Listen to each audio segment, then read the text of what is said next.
Añoranzas de electricistas, de Víctor Manuel Sánchez. La historia de los electricistas nos permite encontrar una trayectoria política de su presente.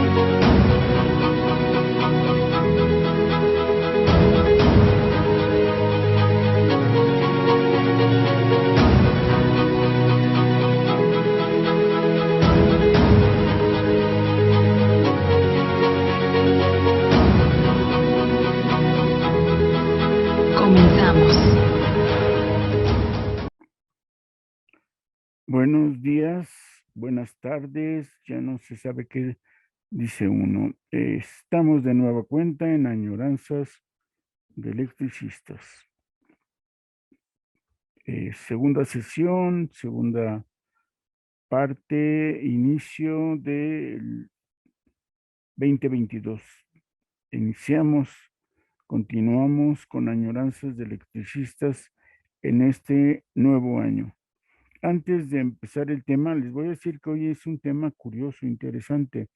Pero bueno, primero, solo quiero resaltar de la anterior añoranza de electricistas sobre el decreto de extinción que está en uno de los considerandos, claramente expresa y dicho, llamémoslo así por el propio presidente de la República, que Comisión Federal de Electricidad es la encargada de todas las funciones, de todas las actividades que Compañía de Luz realizaba. Revisemos bien esa parte y encontraremos ahí que automáticamente desde el propio decreto de extinción se está otorgando el patrón sustituto, porque por decreto, por la consideración política administrativa que se señala en ese punto, se dice todas las actividades de Compañía de Luz las realiza Comisión Federal de Electricidad. Bien, solo para señalar, revisen de nueva cuenta, vean la añoranza electricista sobre el decreto de extinción, en especial la última parte. Hicimos 4, vean la última y se darán cuenta de esto que estamos afirmando. La última fue la primera del inicio de año. Bien, entonces vamos a entrar en detalle a la próxima, a esta añoranza de electricistas. Es algo que creo que nunca lo he dicho, que se me pasó, que no tuve consideración a el trabajo que hice con el surgimiento del Sindicato Mexicano de Electricistas. Es decir, en ese momento cuando me dediqué a investigar ese inicio del Sindicato Mexicano de Electricistas, seguramente por la fuente a la que acudí, yo desvié mi atención. Hemos dicho que la historia la vamos contando los historiadores, los sociólogos, quienes estamos interesados por lo que ha pasado y tenemos la fortuna, que me disculpen todos, los historiadores doctos y doctorantes, pero un buen historiador depende realmente de sus fuentes. Y buscamos, y buscamos. Y cuando encontramos la información pertinente, yo digo que tenemos la fortuna de poder hacer esa historia. Este surgimiento del sindicalismo electricista, tuve la fortuna, muy grata, muy placentera, inmediata casi diría, de que en el ESME se tienen todas las actas de asambleas desde el 14 de diciembre de 1914. la base estructural del libro Surgimiento del Sindicalismo Electricista 1914-1917 está justamente a partir de esas actas. Y en las actas se trabaja el funcionamiento, la organización, las acciones que desde el propio sindicato, desde la propia estructura, desde las mismas asambleas, se van determinando.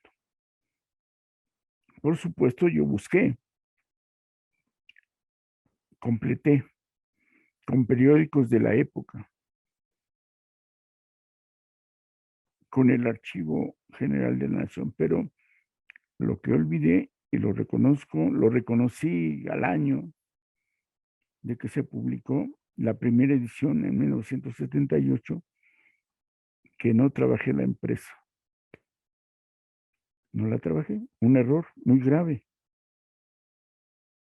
pero lo cierto es que no la trabajé. En este caso diría, las empresas. No, no puse,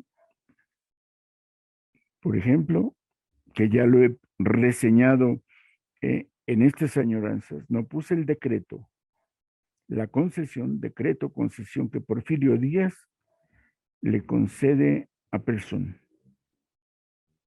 para que construya Necaxa. Necaxa, el sistema hidroeléctrico de Necaxa es la base estructural, las condiciones económicas, la infraestructura tecnológica, para el momento todo automatizado, usando precisamente la energía natural del agua, de los ríos. No lo puse. Por ejemplo, ese decreto se aparece en unos cuadernillos pequeños que aparecieron en las páginas centrales de Lux.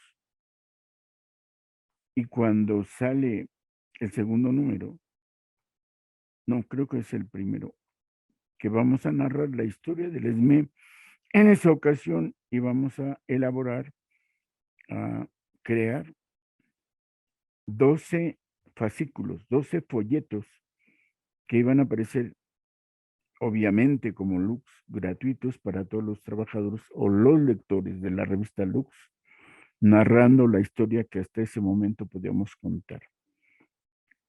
Tuve como ayudantes estudiantes que trabajaban conmigo, que fueron mis alumnas, la mayoría, bueno, todas en realidad eran mujeres.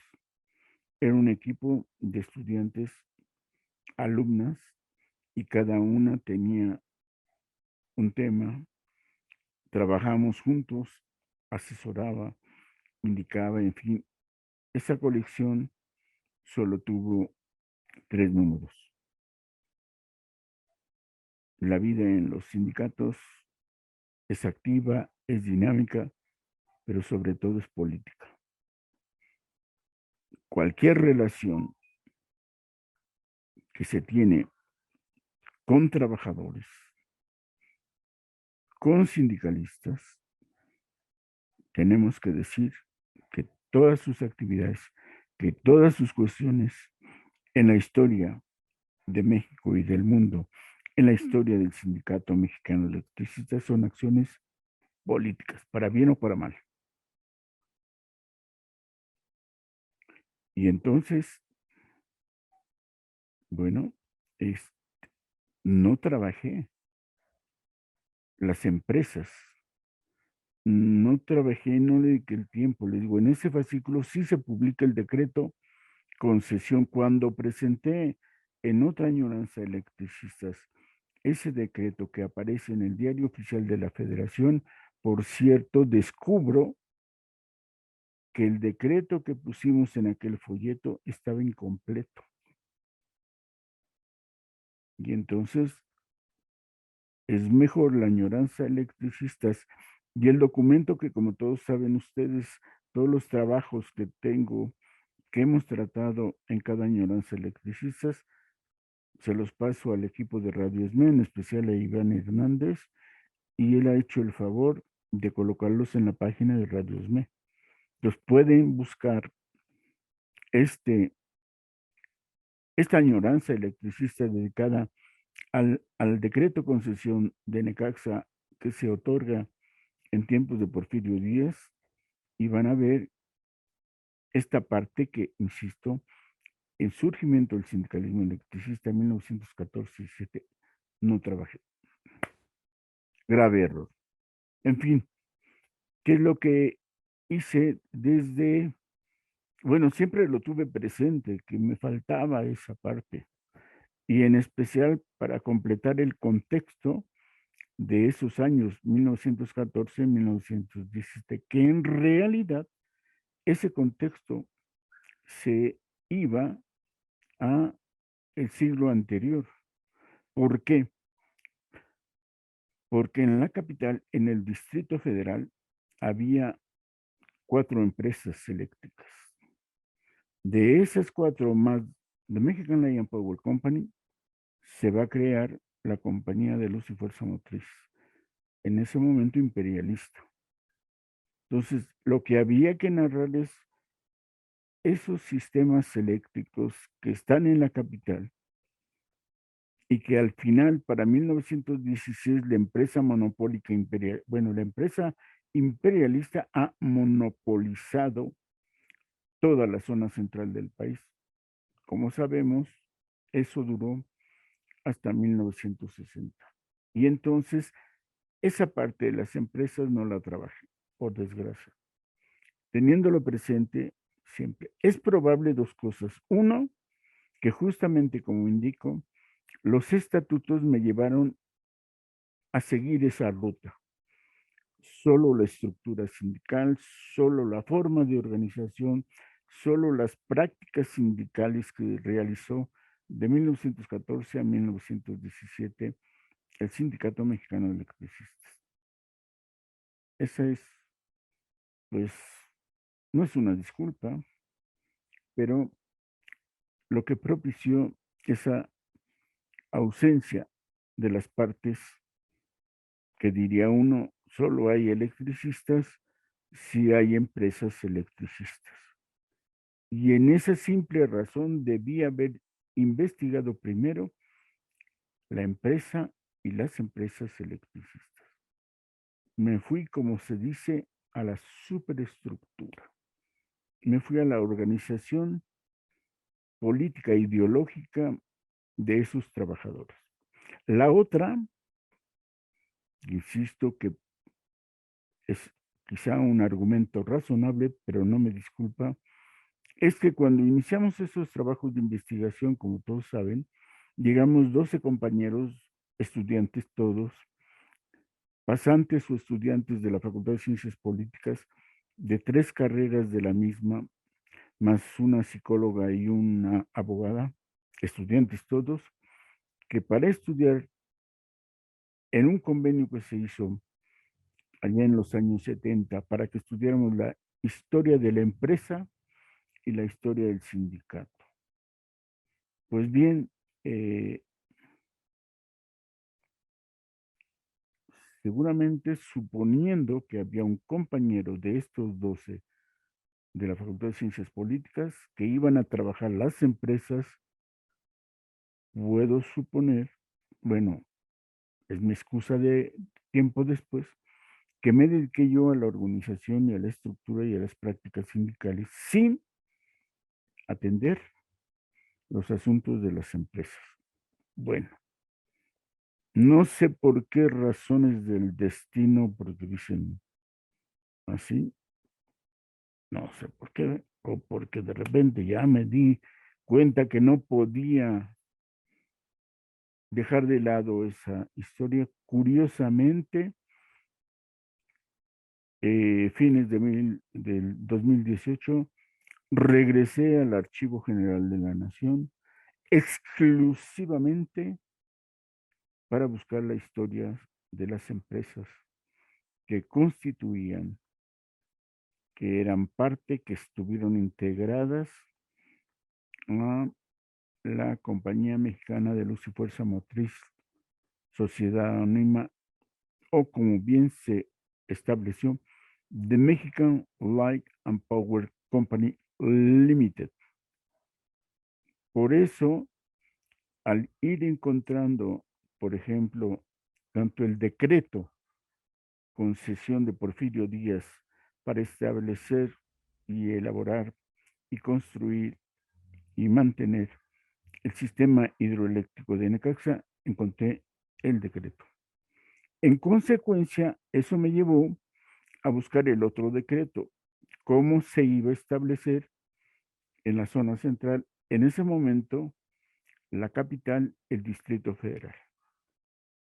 Y entonces busqué el decreto concesión para establecer toda, llamémoslo así, la distribución y comercialización de la energía eléctrica por parte de Mexican Light and Power Company. Bueno, en esas andaba la pandemia.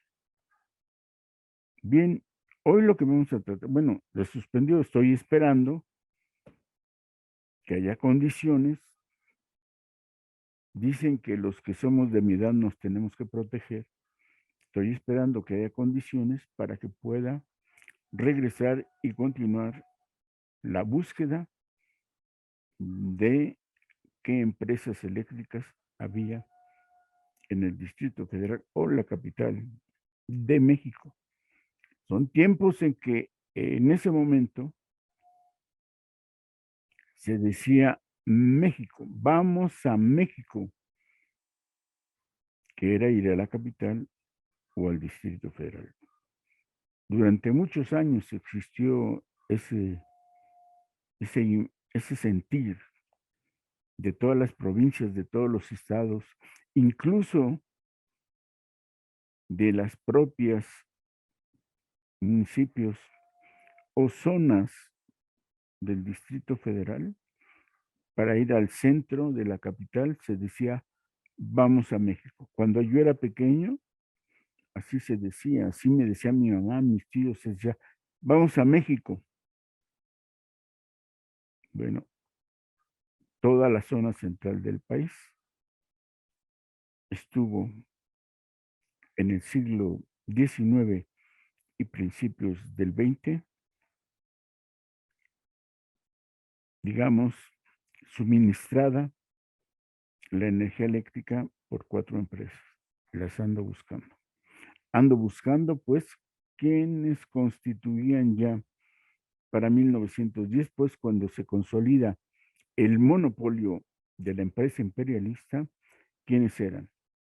Y bueno, encontré varias, encontré archivos del oro, por ejemplo,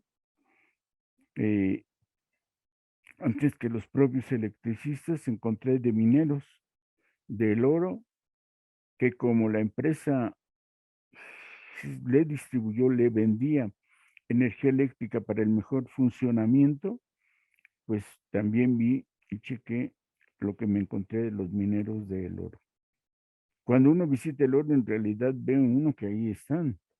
Bueno, hoy lo que queda, pues, pero están los mineros y no puede uno no comprender que esa situación de relación estructural, de esa relación político-sindical estaba ahí presente. Bueno, encontré archivos de el oro y encontré archivos sobre la llegadora, bueno, sobre Juan Doe. Hoy el tema que vamos a tratar es Juan Doe. Entendiendo, insisto, que los materiales que vamos a estar presentando, que, bueno, lo poco que localicé, no fue tampoco, pero en fin, lo poco que localicé de El Oro y Juan Doe deberían de ser parte, son parte, ahora sí lo podemos decir, del surgimiento del sindicalismo electricista. Bueno, Juan Doe, como todos ustedes saben, hay Hay algunos videos donde dicen los compañeros de Juan Do que han encontrado documentos históricos. Creo que lo que tienen es el decreto concesión de el sistema hidroeléctrico. No, creo que no son los de Juan Do, perdón. Bueno, luego los comento. Creo que son Tepoztepec. Bien, entonces hoy vamos a ver algunas partes de cómo funcionó, de cómo era Juan Do. Si me permiten, es un tema muy interesante y vamos a trabajar sobre la existencia de Juan Do. El material de Juan Do que obtuve en el Archivo General de la Nación es, digámosle así, como en 3 partes. Lo que les voy a presentar son los materiales tal cual los encontré. Tengo que, espero poder en este año, ir organizándolos para que tengan una forma comprensible que se pueda ir entendiendo y explicativa, que es lo que que esa es la función de los que somos historiadores o sociólogos, como en mi caso. Encuentra uno el material, insisto, somos y hacemos historia o sociología a partir de que encontramos esos documentos. No puede ser de otra forma, no podemos hacerlo de otra forma. Si no encontramos materiales, no podemos construir un proceso, un suceso, un hecho histórico. Los historiadores o historiógrafos o sociólogos que ven estos procesos en su trayectoria, dependemos de eso, de tener documentos. Te cuesta un trabajo, puede que haya, puede que no. Yo encontré de Juan Do, insisto, en 3 partes. Uno, la parte de la administración, de cómo organizan la empresa, de cuánto dinero le ponen, es decir, la parte de las relaciones de las actas de los accionistas, la parte, creo que se podría decir, corporativa, la que le va a dar la estructura y la que determina quiénes son los dueños o quiénes son los gerentes administrativos de los accionistas que están en el extranjero, en Inglaterra o en Toronto, Canadá. Entonces, esta parte del consorcio son las asambleas de los encargados en la Ciudad de México de darle fuerza, forma a la empresa. Encontré entonces las actas de las asambleas de quienes constituían el cuerpo de ese corporativo. Sobre cuándo encuentro, pues, cuando es otra empresa, todavía no es parte de la compañía de luz y fuerza motriz. Ahorita lo vamos a ver. Encontré esas actas. Encontré otros documentos, actas, de cómo se va a construir Juan Do, de qué máquinas, de qué tornillos, de qué postes, de qué turbinas, de dónde vienen y cuánto cuestan. Y aparte encontré la estructura, la organización de los trabajadores, cuántos, como, por decirlo así, encontré una nómina. En aquel tiempo le decían una lista de raya, donde se indica cuántos trabajadores están en Juan Do. Entonces no voy a estar presentándoles partes por el momento. Y esa es la otra manera como los sociólogos o los historiadores trabajamos. La estructura la decidimos de presentación, de publicación, de difusión de los documentos, nos la da pues lo que nosotros tenemos como oficio. Y por el momento no está estructurado lo que les voy a presentar. Es alguna vez ya di a difundir algunas cosas, pero esta parte que vamos a mostrarles está en estas tres formas. Seguramente, como todas las añoranzas electricistas, no vamos a acabar el día de hoy en esta añoranza segunda del 2022. Pero, bueno, vamos a hacer el esfuerzo. Hoy, estos documentos, diríamos así, inéditos, en exclusiva para todos ustedes, en añoranzas de electricistas, tengo que darles cuerpo. Resulta que encontré en este trabajo que hice del Archivo General de la Nación, que se me ocurrió que deberíamos dar a conocer ahora, encontré que tengo por lo menos 4 archivos, uno de 120 páginas, otro de 90, uno pequeño de 8, que por cierto, con este vamos a empezar. Ahí tengo bastante material, pero tengo que darle cuerpo, de tal manera que sea comprensible ya cuando esté el documento, para que todos ustedes puedan tener acceso y lo lean. Y mientras, pues como lo hemos hecho siempre, pues me pongan atención a la añoranza y a lo que les presente en este momento. Bueno, vamos a empezar con el primer documento. Gracias a esta forma que nos permite ahora la computadora, a esta pandemia que yo no sabía utilizar estas cosas, pero que por la pandemia, dado que tenemos que dar nuestras clases desde casa, entonces hemos aprendido a usar este instrumento. No lo domino todavía del todo, pero más o menos.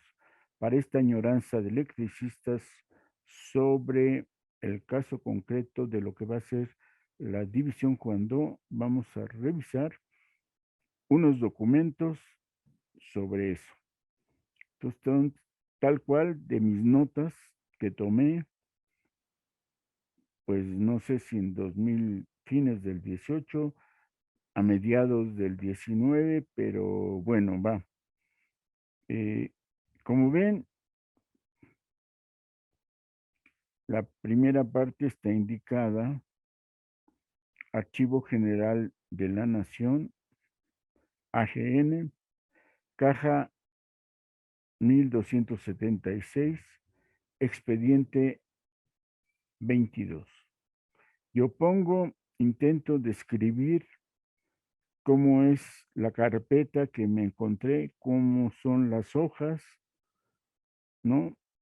Y entonces, por ejemplo, como dice aquí, folder con la siguiente presentación: tamaño oficio, primer renglón en curva a lo ancho del mismo, al centro, siguiente palabra, y como tercer y cuarto renglones, lo que sigue, es decir, lo que les voy a presentar. Lo que les voy a presentar estaba hecho a mano, eso es lo que quiero indicar. Está renglón en un diseño de 8.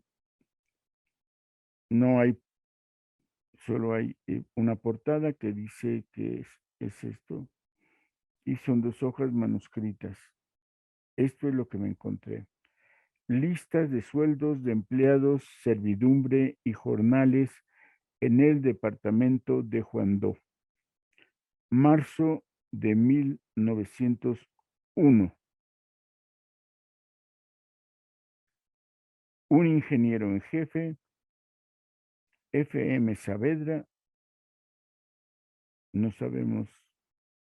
Francisco Mariano, no lo sabemos. 200 pesos. 1. Gastos de alimentación para este ingeniero en jefe, 50 pesos. 250. Suponemos que este es el nominal. Y esto, 250 mensual. Despacho, o sea, la oficina. Encargado de la oficina, José de Felitio, 60 pesos. Solo hay un jefe de oficina. Escribiente o encargado de la bodega. Fíjense, es curioso. Escribiente elabora los documentos, pero además es del almacén. Es el escribiente el que le ayuda al encargado de la oficina, pero además el que organiza, tiene, compra, vende, guarda en la bodega, como dice aquí. Nosotros decimos almacén. El nombre Trinidad E. Ordaz, 20 pesos. Los nombres por supuesto que causan una sensación muy interesante, porque podría uno suponer hoy que quienes de Juan Do escuchen y vean esta añoranza de electricistas podrían decir, mi bisabuelo. ¿Por qué? Pues porque es marzo de 1901. Podría ser abuelo, pero le diría yo que para la época puede ser bisabuelo. Bueno, otro empleado. Empleado de Tetepango. Miguel E. Ugalde, 30 pesos y solo hay un empleado en Tetepango. Mozo del despacho. Llamaríamos ahora intendencia, seguramente. Franco Hernández, 15 pesos. En total, 125 pesos. Planta. Encargado electricista. FT Welch, 300 pesos. Ayudante de filler, 150 pesos. Mecánico José María Key, 200 pesos. Aquí empezamos a notar esta diferenciación que luego va a ser conflictiva en todas las empresas extranjeras en el país, ¿no?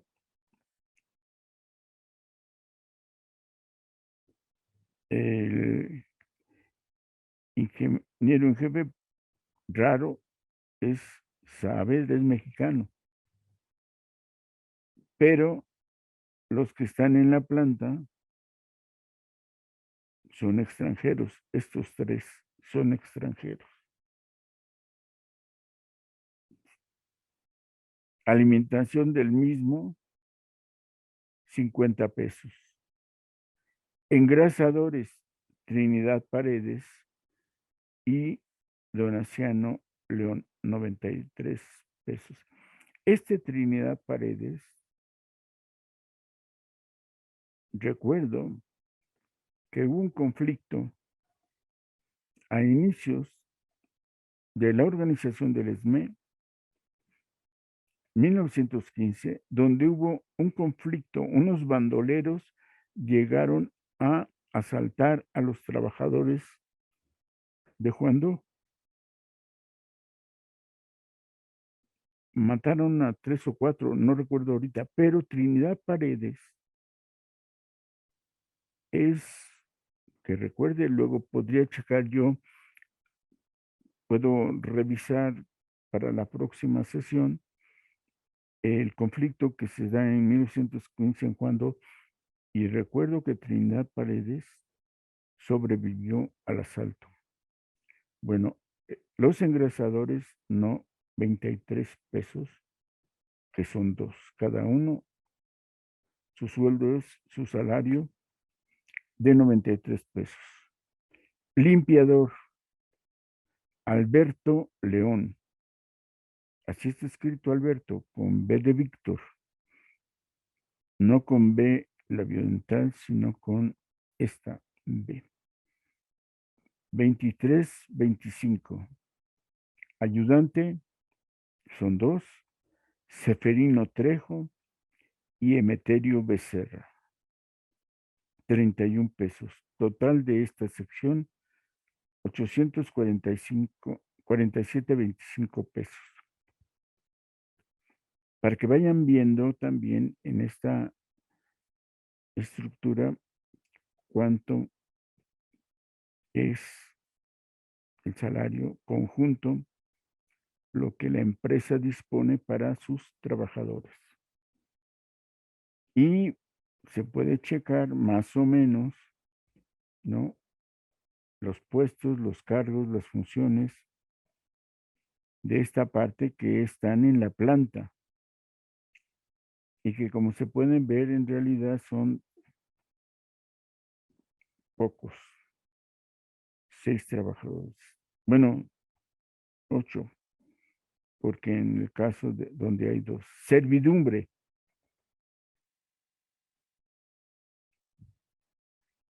No sé si servidumbre, bueno, ahorita con lo que vamos a ver, son los auxiliares al lado de las funciones estrictamente o directas con la planta. Por supuesto, por lo que vamos a ver. Cocinera, Isabel Quenoch, 25 pesos de salario. Camarera, Guadalupe Navarrete, ahora al revés la B, la labiodental, Navarrete, 5 pesos. Cochero, Franco Martínez, 30 pesos. Este cochero muy probablemente no son de los coches que conocemos ahora. Es 1901. Seguramente es pues, una carreta. Puede ser sí que sea de carga, pero puede ser que solo sea para pasajeros. Es decir, carruaje con llantas gigantes bueno, grandes de madera, y está el cochero a disposición, obviamente, de los jefes. Con seguridad solo son para los jefes. Franco Martínez, 30 pesos. Gola, no entiendo qué es gola, con perdón. Yo le puse SIC. Cuando uno pone este símbolo, esta síntesis, bueno, esta SIC es que así está mencionado. Ha de ser latín, pero no recuerdo qué palabreja sea. Agustín Caballero, 20 pesos.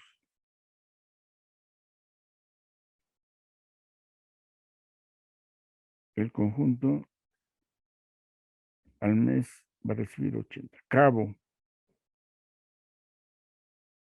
Adolfo Ordaz, a 4 pesos con 50 centavos salario al mes. Sin embargo, acá ponen 18. Bueno, luego haré la suma, seguramente está bien. 23 peones en el servicio de maquinaria a 13.20 salario al mes.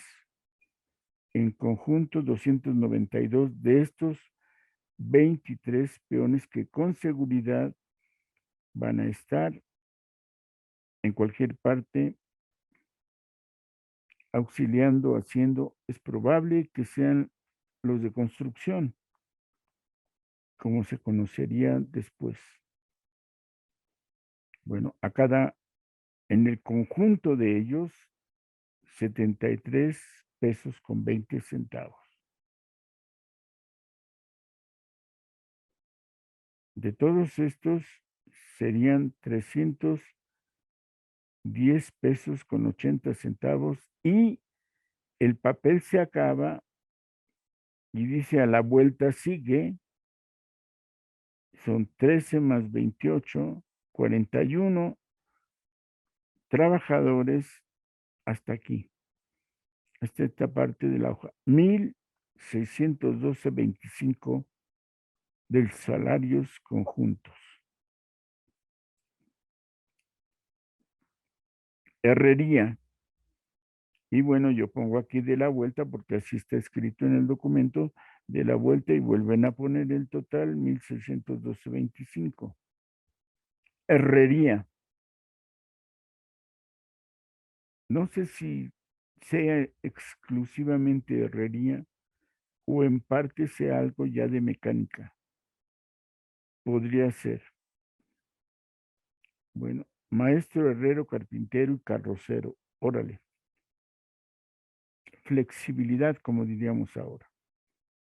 Una persona que la hace de herrero, que la hace carpintero y carrocero, no sé si significa que agrega el carro, aquel en que aparece el chofer y que éste arregle todo tipo de cuestiones del carro. Bueno, iba a decir yo, Magdiel Romero, quién sabe si fuera Magdiel Romero, que fue un importante miembro del Sindicato Mexicano de Electricistas, solo dice M. Romero, 12 pesos al mes, en suma 48. Oficial, Timoteo Neria, 3 pesos, sueldo al mes, 12,60. Servicio de carros, mayordomo, Ezequiel Monroy, con sueldo de 10,50. Carreros, no sé qué sea carreros, son 3, no tiene los nombres. 25, 5,25 de sueldo al mes de salarios. Mozos de macheros, no sé qué es eso, pensé que eran macheteros. Y mozos está escrito así, no lleva Z. Franco Martínez y Cándido Monroy, 7 pesos cada uno. Perdón, me salté uno que es seguramente ayudante. Estaba tachado y solo decía comillas. Entonces puede ser carrero o ayudantes de carreros. Uno con el carro express a 5,25. Canal de Tlamaco, un cabo, Eulalio Ángeles, 5,25 de salario al mes. Bueno, no sé qué moví, perdón, al querer bajar o leer bien los cargos, los puestos, la sección que me seguía, algo apreté y bueno, vamos de nuevo.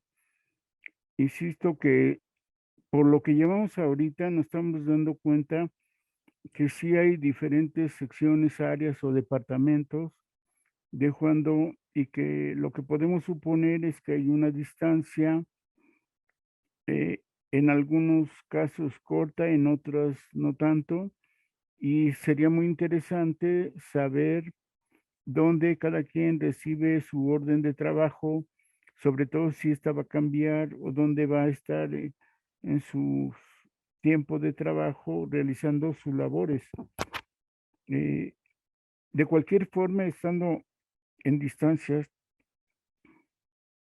es esa parte de comunicación que quizá hay uno de los jefes, un supervisor, un sobrestante que a lo mejor recorre las distancias para ir supervisando, para saber cómo están o finalmente en compañía de luz había teléfonos. Para esta época, en esta empresa irrigadora y de Hidalgo, pues en esta empresa de Juan Do que se compone, como vemos, de esos departamentos, podría ya haber teléfono y comunicación directa con ellos. No, no lo sabemos, pero bueno, Esto es lo que estábamos viendo. Y o bien puede haber uno de los peones estando llevando las órdenes de trabajo, pero sí llama mucho la atención. Por ejemplo, como en este caso, Canal de Tlamaco, que íbamos aquí después de los mozos macheros, que no entendimos realmente quiénes son los mozos macheros. Perdón, soy el celular.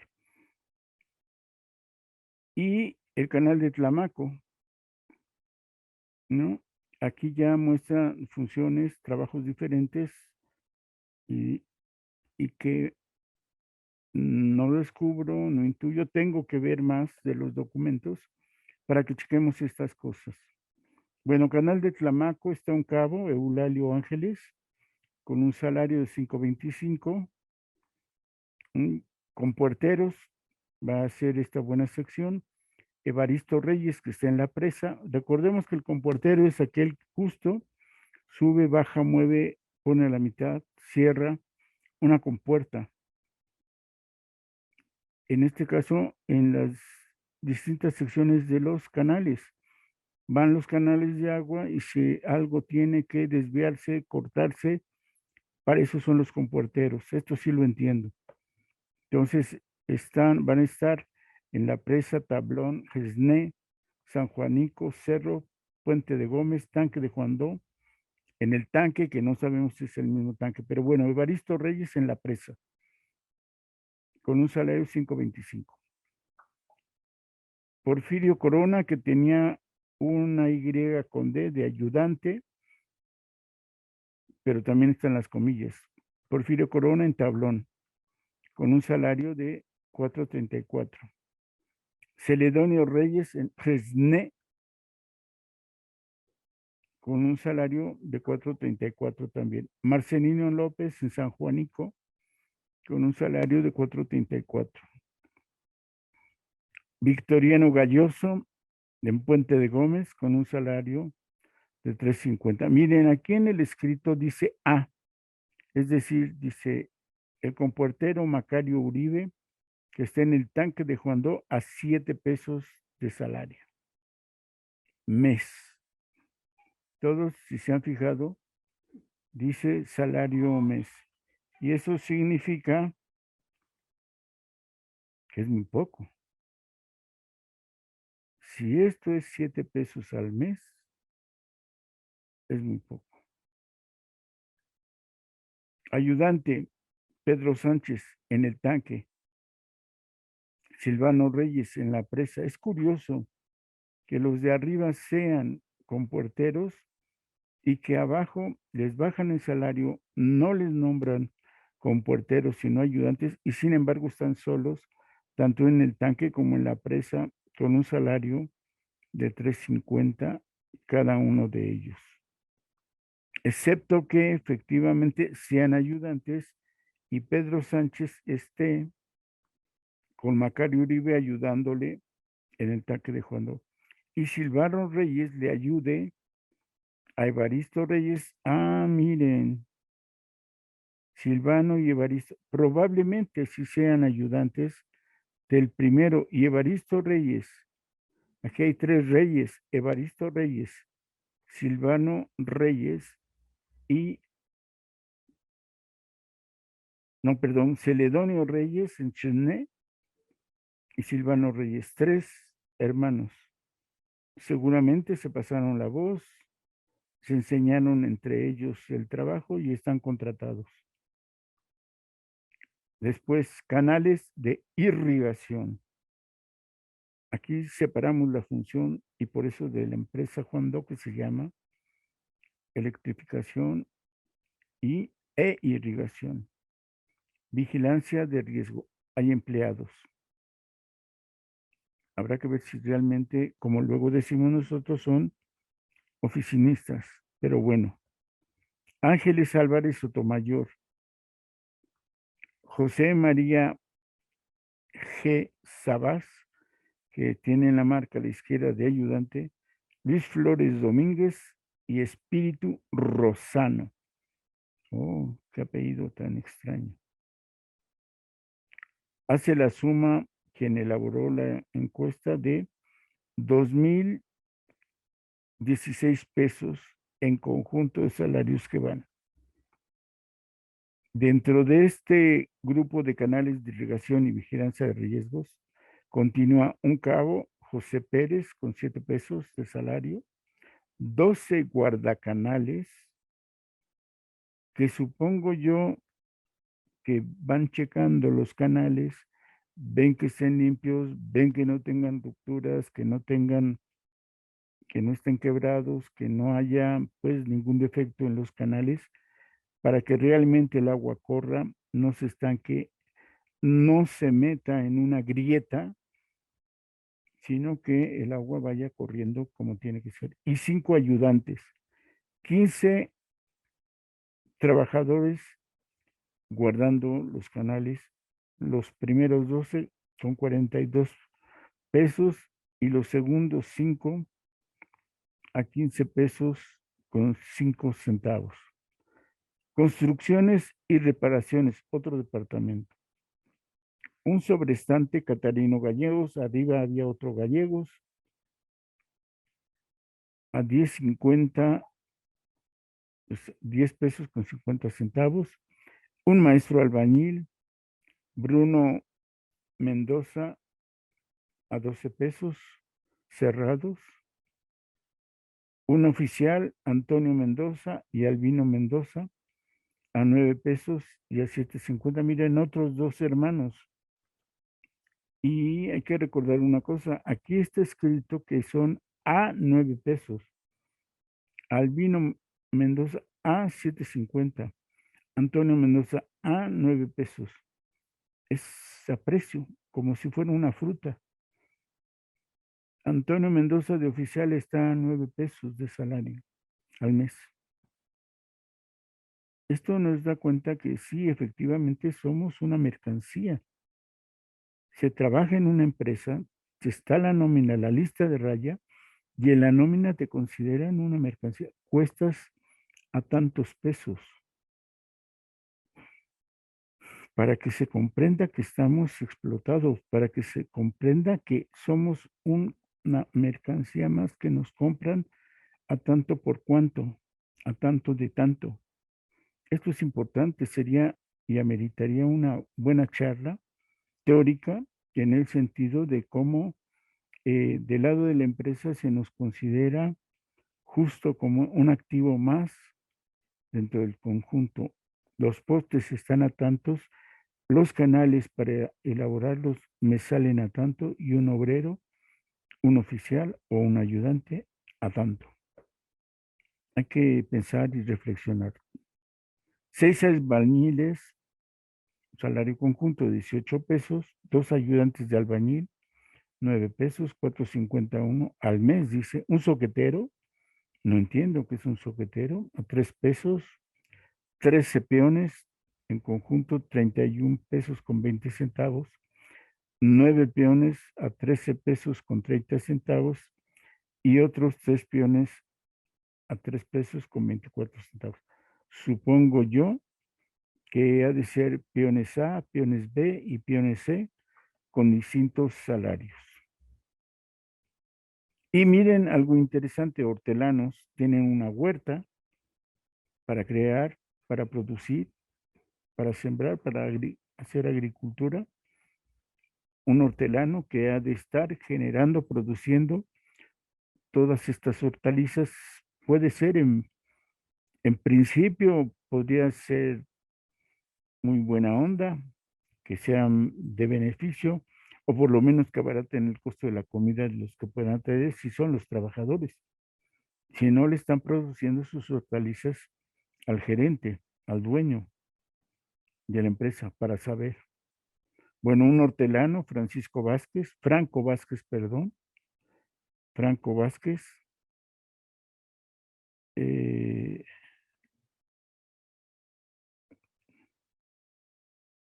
con un ayudante, Bruno Reséndiz, 3.50 a 3.50 el hortelano y el ayudante a 2.80. Un velador en el campamento de Juan Do, Fausto Juanes, 350 de salario. Y miren, a Jacuba, Hornos de Jacuba, otro velador. Son dos veladores. Uno en el campamento de Juan Do y otro en los Hornos de Jacuba, que no sé qué es oso de Hornos de Jacuba. Bernardo Ramírez está allá a 350. En este caso, los dos veladores tienen el mismo salario. Y aquí es donde comento lo de hace un momento. Juan Do está muy retirado de Jacuba o Jacuba está muy retirado de Juan Do. ¿Cómo se comunican? ¿Quién da las instrucciones? ¿Quién más trabaja en los hornos de Jacuba? ¿Qué función tienen esos hornos? ¿Sí? El campamento supongo yo que es un área para resguardar materiales, equipo y demás. Y es probable que Fausto Juanes además sea almacenista o bodeguero, como les decía en aquellos tiempos. Pero aquí ya hay Tepetongo, Ajacuba, Juandó, cómo se relacionan, cómo se vinculan. Debe haber un medio de comunicación entre los jefes, las funciones, el trabajo que realizan y los trabajadores que tienen que cumplir con esas sus funciones. Aquí llevamos 130 trabajadores según las cuentas y un salario generalizado por día o por mes, que tengo que checar bien el documento, de 2,793,5 pesos. Cada lista de raya, al momento de checar quiénes están, 2,793. Puse aquí una suma total de trabajadores de Juan Do,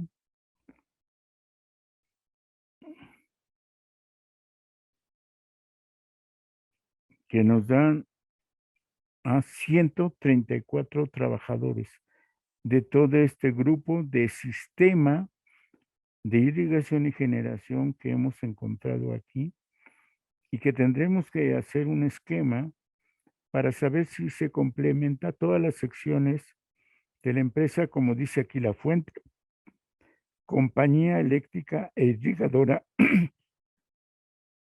en el estado de Hidalgo, Sociedad Anónima, México, número 26, año de 1901. Eso era la carpeta de donde encontré esta nómina, esta lista de raya. Eh, en, eh, en el folder no decías 1901, solo 190. Pareciera que uno le tendría que agregar 1, 2, 3, 5 según el año. Presupuestos de sueldos de empleados y servidumbre en cuando tomado del Archivo General de la Nación, caja 1276, expediente 22, y pues le puse elaboró, pero les dije ya estaba hecho, yo solo lo transcribí y doy cuenta del mismo y lo que vamos comentando a partir de que revisamos el documento. Entonces fue un total de 134 trabajadores y saqué yo un promedio de salarios del total, bueno, de todos, como siempre se suman, se dividen entre cuántos y salía a 20 pesos con 84. Insisto, es muy probable, sobre todo porque marcan a casi todos, es un salario por mes. Por tanto, tendría yo que hacer otra operación para ubicar que el promedio pueden ser 20 centavos, no 20 pesos. Es muy interesante. Bueno, se me acabó el tiempo. Retomamos la próxima vez porque me encontré otra lista. Aquí, como ven, es un segundo documento, membretada, hoja tamaño carta, compañía eléctrica irrigadora en el estado de Hidalgo, alumbrado eléctrico de Pachuca, Pachuca de 1900, miren, aquí está, como panel número. Y lo que me llama la atención, lo que quiero que sepan, es que empleados de planta en el canal de Tlamaco a Juandó y en el campamento de Juandó, independiente, esto es lo llamativo, independiente del departamento eléctrico. Bueno, se me acabó el tiempo, nos vemos dentro de 8 días en otra añoranza de electricistas, continuando la exposición sobre Juandó, sus trabajadores y su forma de organización por los accionistas, perdón, por los gerentes y funcionarios que tienen a su cargo esta compañía eléctrica e irrigadora en el estado de Hidalgo, 1901. Nos vemos hasta la próxima vez. Hasta entonces.